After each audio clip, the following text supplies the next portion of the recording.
دوسری اہم بات جس کی طرف شروع میں ہم نے بات کی کہ اگر وہ ایک ہی مثال جب نہیں ملتا ہے، ایسی صورت میں بھی اس پوتے کو کیا ایسے ہی چھوڑ دیا جائے گا یا اس کی کفالت کس کے ذمہ ہوگی؟ شریعت میں اس کے بارے میں تفصیلات کیا ہے؟ دیکھیے، ایسا ہے کہ دنیا کے نظام میں بھی محروم طبقات کے لیے بڑا انتظام ہوتا ہے، فکر ہوتی ہے، قوانین بھی بنتے ہیں، اور ہماری شریعت جو سراسر فطرت کے بھی مطابق ہے اور عین رحمت ہے.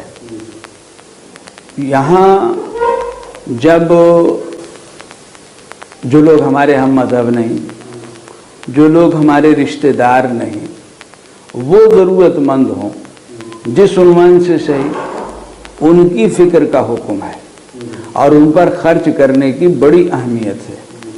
حتیٰ کہ بعض مواقع میں قرآن کریم میں نماز اور زکوٰۃ سے پہلے ضرورت مندوں پر خرچ کرنے کی بات کہی گئی. سورہ بقرہ کی معروف آیت ہے لیس البر ان تولوا وجوہکم قبل المشرق والمغرب.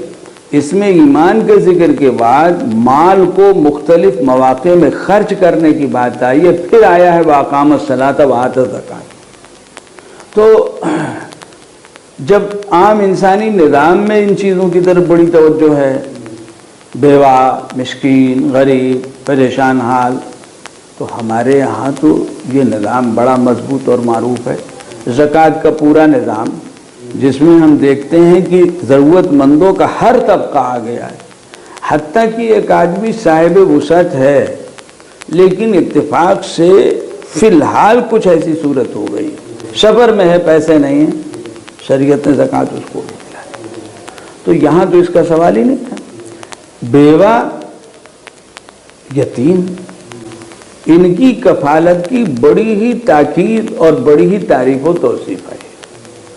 عام یتیم یعنی مسلمانوں کا یتیم جو اجنبی ہو یا رشتہ دار ہو، دور دراز کا گھر کا نہ ہو، اس کی کفالت، اس کی بڑی اہمیت ہے، بڑی فضیلت ہے.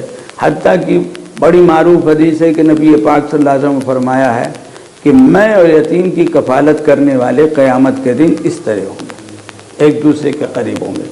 یہاں یہ نہیں ہے کہ وہ یتیم گھر کا ہو، کسی یتیم کے سر پر ہاتھ پھیرنا شفقت اور محبت کا، اس کی بڑی فضیلت.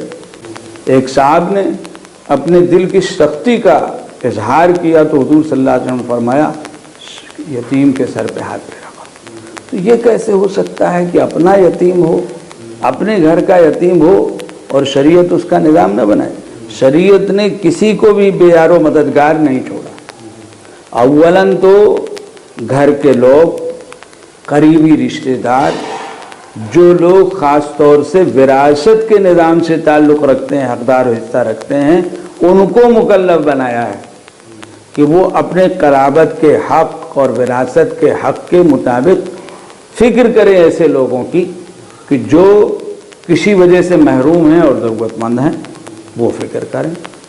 اور پھر قریبی رشتہ داروں کے بعد آگے دوسرے رشتہ دار جو ہیں ان پر ذمہ داری ڈالی ہے، وہ فکر کریں. پھر معاشرے پہ ذمہ داری ڈالی ہے، درجہ بدرجہ، حتیٰ کہ یہ ذمہ داری نیچے سے چلتی ہے اور حکومت اور حکام تک پہنچ جاتی ہے. آخری پر ایسے دادا کے لیے بھی کوئی حکم ہے؟ بالکل ہے. میں اسی کو ذکر کرنے جا رہا ہوں کہ بھائی ظاہر بات ہے کہ اپنا یتیم ہے، اس کا پورا مستقبل ہے. صورت ایسی ہو گئی کہ ترکہ جائیداد مال ہے دادا کے پاس، لیکن شریعت کے ضابطے میں یتیم کو ملنا نہیں ہے. تو ایسی صورت میں اپنی زندگی میں اس کی کفالت تو دادا کو کرنی ہی کرنی ہے، یعنی اس کے خرچ کی پوری ذمہ داری اٹھانا، یہ کرنا وہ کرنا. چونکہ اس کا باپ نہیں رہ گیا تو اب وہ. دوسری بات یہ ہے کہ جب یہ بات واضح ہے کہ میرے مرنے کے بعد میرا دوسرا بیٹا ہے، وہ بھی صاحب اولاد ہے، ترکہ اس کو مل جائے. اور ایک بیٹا جو میرا مر گیا ہے، اس کی اولاد کو ترکہ نہیں ملے گا. تو دادا کا فرض بنتا ہے کہ اپنی زندگی میں کوئی ایسا نظام اپنی املاک میں بنا جائے کہ کہ جس کے واسطے سے ان یتیم پوتوں کی کفالت کا اطمینان ہو، اور اس کی صورت یہ ہے کہ وہ اپنی زندگی میں باقاعدہ ان کو ہبہ کر دے، زمین ہے، مکان ہے، کھیت ہے، اور اس کے علاوہ جو بھی شکلیں ہوں اس کی زندگی میں جیسا شعور تک بچے پہنچ گئے، اپنے ہاتھ پیر کے ہو گئے تو ان کے حوالے کر، نہیں کہ ان کے نام باقاعدہ ہبہ کریں، اور یا وصیت کریں۔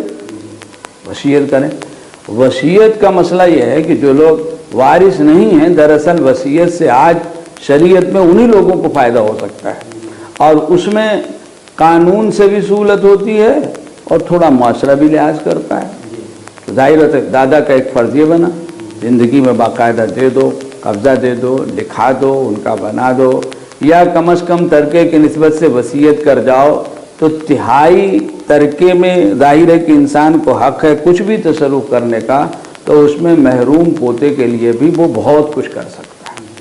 پھر دادا کے بعد ظاہر بات ہے کہ اگر چچا ہے، قریبی جو رشتہ دار ہیں، پھوپھی ہے وغیرہ ذالک، تو ان لوگوں پر بھی ذمہ داری عائد ہوتی ہے کہ وہ فکر کریں، اس کی قریبی جو رشتہ دار ہیں وہ فکر کریں، اور پھر اسی کے ساتھ یہ بات آگے بڑھتی چلی جاتی ہے۔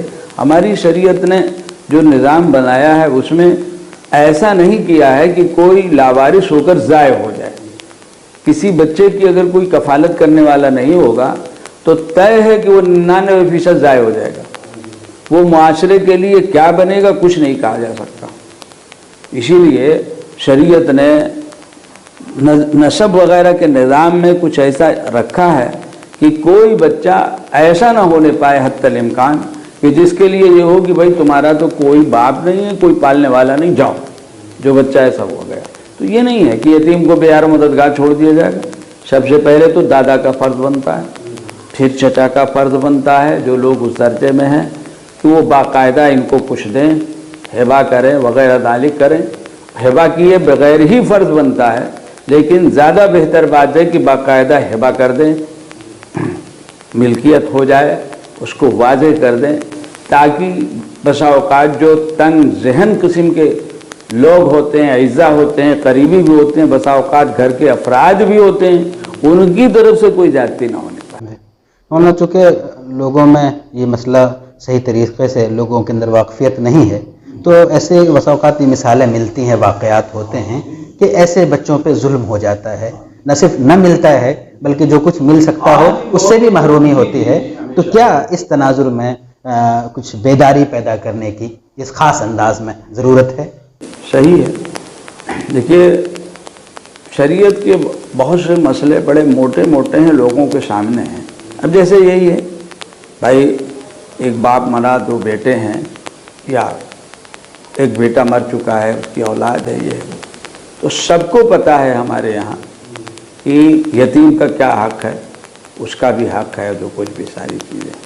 لیکن اس کے باوجود جب مزاج صحیح نہیں ہوتا ہے تو تمام طرح کی زیادتیاں ہوتی ہیں۔ بھائی بھائی کا حق مار لیتا ہے، بھتیجا تو بہت دور کی بات ہے، تمام چیزیں ہوتی رہتی ہیں۔